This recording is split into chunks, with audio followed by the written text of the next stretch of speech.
Great.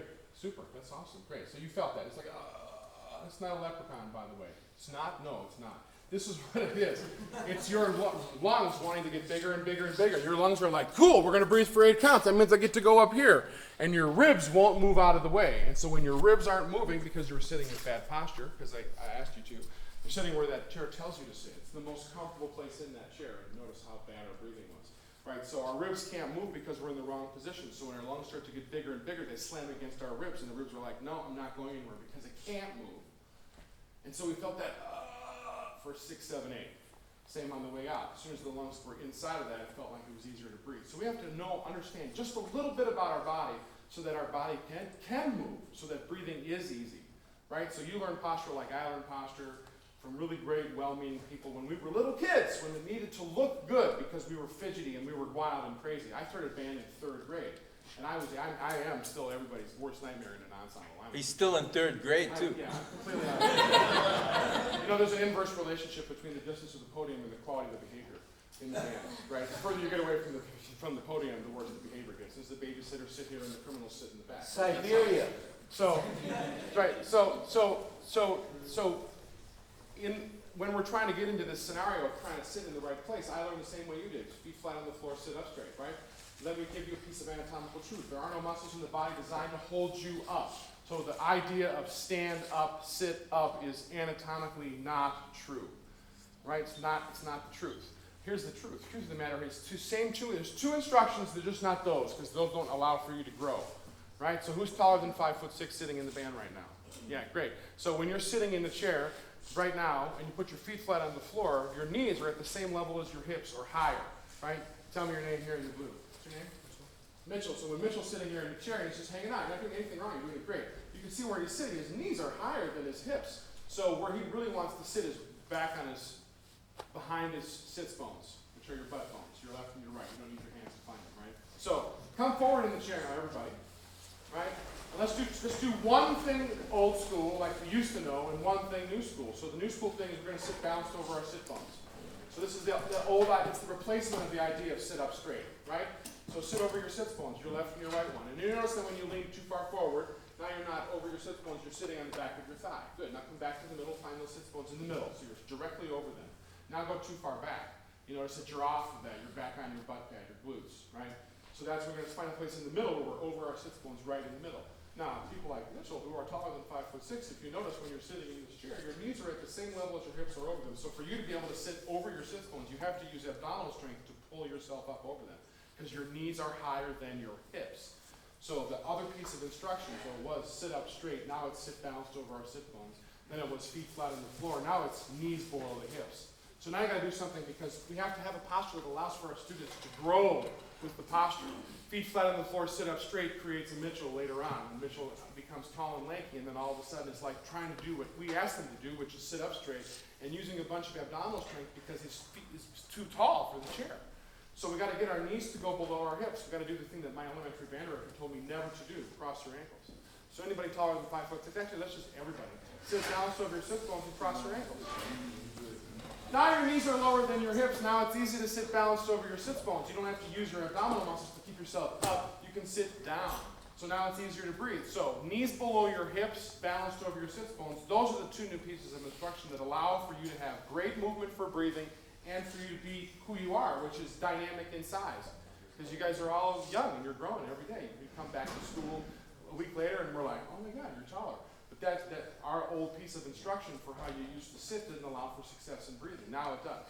So knees below your hips, sit balanced over sits bones, breathe in for 8 beats. Now there's no leprechaun. He's gone. Here we go. In for 8. Breathe in and. Easier, right? You can hear it in the band. You guys are moving air easier. 6, 7. Great. Relax. So this is the new idea about posture. But why did I want to demonstrate that? So that you have this idea like, hey man, if I don't have my body in the right place, it doesn't feel good to breathe. And if it doesn't feel good to breathe, I'm playing with tension. Tension's going to get in the way of me being able to have what? Enough of the massive part of my mind available to make great art, and the other part of my mind available to instruct me from a technical standpoint. That's it. I don't want anything else going on in there. I don't want my body to be under stress or like I'm breathing with rubber bands on all the time. So I have to get some information in my body about how to stand and how to sit so that my body can move for breathing. So it is possible to play without tension. And it's great because it's not that hard to learn, okay? So everybody understand why you felt why now, right? The one where you're sitting this way versus the other way, it's different to breathe, yes? Hello, Bueller? Great, okay, so, excellent. So, get a little Illinois thing going on, all right? So that's what we have to practice is this, and to get to that, we have to overcome our environment, because you guys move your spine in one direction, mostly, and it's supposed to move in 6. So all the sequences for the breathing gym start by stretching.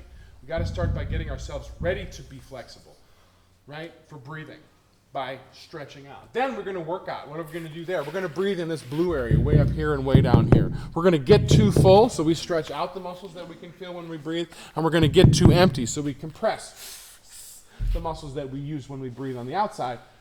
Both directions. Why? If we work muscle groups in both directions, we get flexibility in those muscles. And there's always an anterior muscle.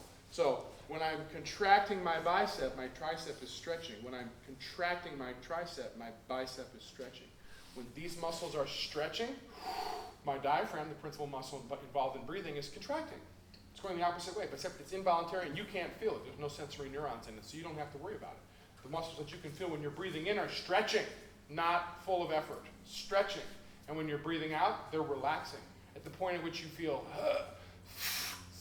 that on the way out, we're reaching this part of our lung capacity, and so we're introducing tension into our tone making. Not good. It's not going to sound good. It's what you hear at the end of every long note phrase before a band learns to do the right thing at the end of a marching band show, for example. And they get to the last 8 beats, and it goes, ba,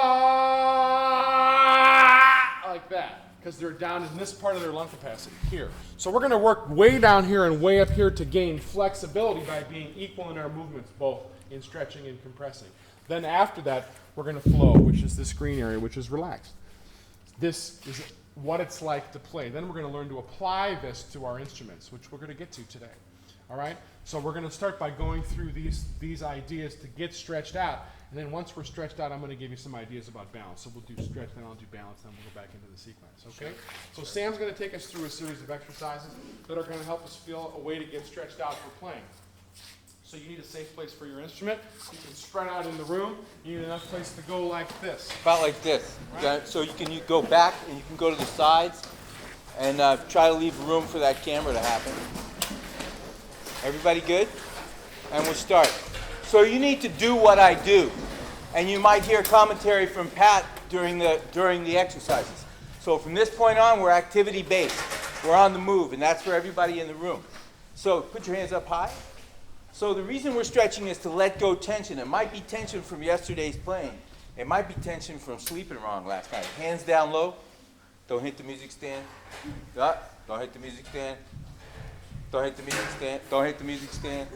So cool, now we're done with that. Now look over here, and I'm going to roll my shoulders. That's a monitor.